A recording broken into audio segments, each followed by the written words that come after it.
सुखमनी साहब में लिख दिया सबते उत्तम, उत्तरकांड में लिख दिया तुलसीदास जी ने, बिन सत्संग विवेक न होई। तेरी बुद्धि विवेक हो नहीं सकती। किसकी? बिन सत्संग विवेक ना होई, राम कृपा बिन सुलभ ना सोई। राम की कृपा तेरे पे कभी नहीं होनी, क्योंकि तू सत्संग नहीं सुनता, और जब तक तू सत्संग नहीं सुनता तेरा विवेक नहीं हो पाएगा। उत्तरकांड में तुलसीदास जी ने लिख दिया। विवेक किसको कहते हैं? विवेक बुद्धि कौन सी होती है? आपसे पूछ रहा हूं, आप तुम सब जगह जाते हो, इतनी अकल है सब में। विवेक किसको कहते हैं? सही और गलत समझ। हाँ, बहुत अच्छा बोले। क्या नाम है आपका? हाँ, तो कैसे ये विवेक जो है, एक होता बुद्धिमान, इंटेलिजेंट, बुद्धिमान, विजडमफुल, है ना? बुद्धिमान व्यक्ति। बुद्धिमान से ऊपर होता है विवेक व्यक्ति। विवेक किसको कहते हैं? मैं आपको छोटा सा समझाऊंगा, आपको समझ आ जाएगा। बुद्धिमान आदमी आप सब हैं, आप सभी बुद्धिमान हैं। ऐसा नहीं है कि आपकी बुद्धि काम नहीं करती, आप बुद्धिमान है सब, बहुत विजडम है, बहुत बुद्धि है। पर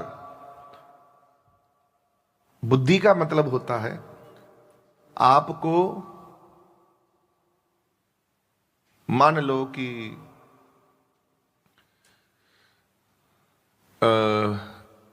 गाड़ी चला रहे हो, मैं समझाने की कोशिश कर रहा हूं आसान तरीके से। गाड़ी चला रहे हो और गाड़ी चलाते चलाते आगे, गाड़ी चलाते हुए आगे एकदम से कोई चीज आ गई और आपकी गाड़ी ठुक गई। ठीक है, आप बुद्धिमान हैं, गाड़ी ठुक गई, आपने पछतावा किया, यार मैं होली चला लेता, मैं कम स्पीड पे चला लेता। आपको रिग्रेट हुआ कि गलती हो गई, तेज चलाई, कोई आ गया, है ना? तो बुद्धिमान आदमी बाद में पछतावा करता है। विवेक होता पहले ब्रेक मार लेता। यह विवेक और बुद्धिमान की कहानी है। फैसले समय पे लेता है विवेक, गलत होने से पहले ही वो ठीक हो जाता है। जैसे मान लीजिए आप और हम बैठे और हमारी आपस में विवाद हो गया, बातें आपस में खराब हो गई। आपने कोई बात करी और मेरी बात मुझे अच्छी नहीं लगी और मैं आपसे लड़ पड़ा, लड़ते लड़ते बात आगे बढ़ गई। विवेक अगर होगा प्राणी, पहले तो वो लड़ेगा नहीं, आपसे बात करेगा, हेल्दी डिस्कशन करेगा। कम बात हो गई, ठीक है, आप नहीं मान रहे तो कहेगा हाँ जी ठीक है जी, आपने, एक ने कहा दूसरे ने मानी, नानक कहो दोनों ब्रह्म ज्ञानी। तो विवेक आदमी है, शांत होकर बैठ गया, हाँ जी हाँ जी, कोई बात नहीं जी, कोई बात नहीं। अगर वो विवेक नहीं है, बुद्धिमान भी है, क्या बुद्धिमान है, तो लड़ रहे हैं आपस में, लड़ते हुए गाली गलोच हो गए, चपेड़े मार दी, फिर बाद में पुलिस आई, बंदे इकट्ठे हुए, रजामंदी होगी, गले मिल लिए, कहा हाँ यार गलती हो गई। मतलब कि करने के बाद दुखी होना वो बुद्धिमान आदमी है, और करने से पहले ही सुखी हो जाना वो आदमी कौन है? विवेक। पहले ही ब्रेक मार देने की, ना मैंने ये काम नहीं करना। तो आपने ठीक कहा। रंजन जी कहां से हैं?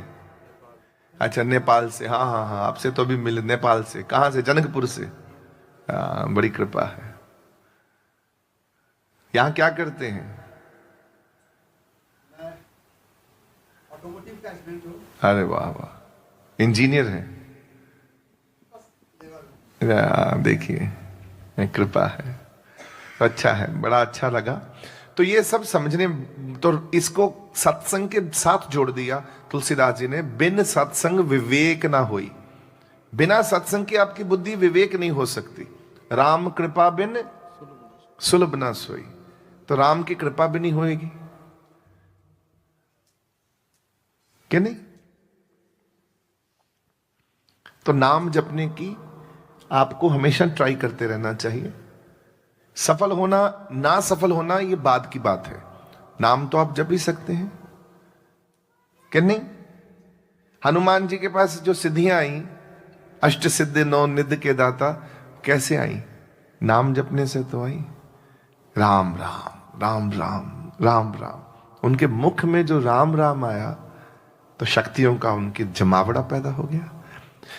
आपको मालूम है इतनी शक्तियों, आप बोले उनको भूल गई थी, ऐसा नहीं है कि उनको शक्तियां बचपन में प्राप्त हुई वे भूल गई। ये तो कहा है, हम कहते हैं जब राम मिले तो शक्तियां तभी प्राप्त हुई। राम काज तब लग अवतारा, राम काज तब लग अवतारा, सुनते ही भयो पर्वत आकारा। शरीर शेर जैसे बहुत तगड़ा बहादुर पर्वत की तरह शरीर बना लिए। किस कब? राम का नाम लेते ही, गुरु का नाम लेते ही। शक्तियां हैं। गुरु की कृपा है। नाम जपने से तो आप कुछ भी कर सकते हो, कुछ भी कर सकते हो। जो व्यक्ति नाम जपता है, चाहे वो 5 मिनट प्रभु का नाम ले सुबह, कभी भी, जब भी वो भगवान का नाम लेगा, पहले धीरे धीरे से नाम लेने के लिए समझेगा, प्रभु से कहेगा प्रभु आपकी आह्वान होता ना, जैसे कैसे है ये नाम जपना, किसको कहते हैं? जैसे आपके बच्चे को आपसे प्रेम हो गया, आपका बच्चा जो है बार बार आपको फोन करता है, पापा आप ठीक हो, पापा आप ठीक हो, कहाँ हो पापा, आप पापा कहाँ हो, मिस कर रहा हूं मैं आपको। कितने खुश होते हो आप, मेरा बच्चा मुझे याद कर रहा है, बार बार फोन आ रहा है, हाँ मेरा पुत्र, हाँ मेरा बच्चा। आप बोले पापा, बोले हाँ पुत्र, कहाँ हो पापा, ठीक हो आप, से ठीक है, मम्मी ठीक है, मम्मी को फोन जाए, मम्मी कितनी खुश होती। ऐसे ही जैसे बच्चा अपने बाप को बार बार याद करता है, ऐसे ही आप भी बच्चे हैं, we are the children of God. आप बार बार भगवान को याद करो तो भगवान कैसे खुश होता है, मेरा बच्चा मुझे याद कर रहा है। बोले प्रभु, प्रभु कहां हो, याद आ रही है प्रभु, प्रभु कहां हो, प्रभु खुश हो रहा है, मेरा बच्चा मुझे याद कर रहा है, बाप की तरह।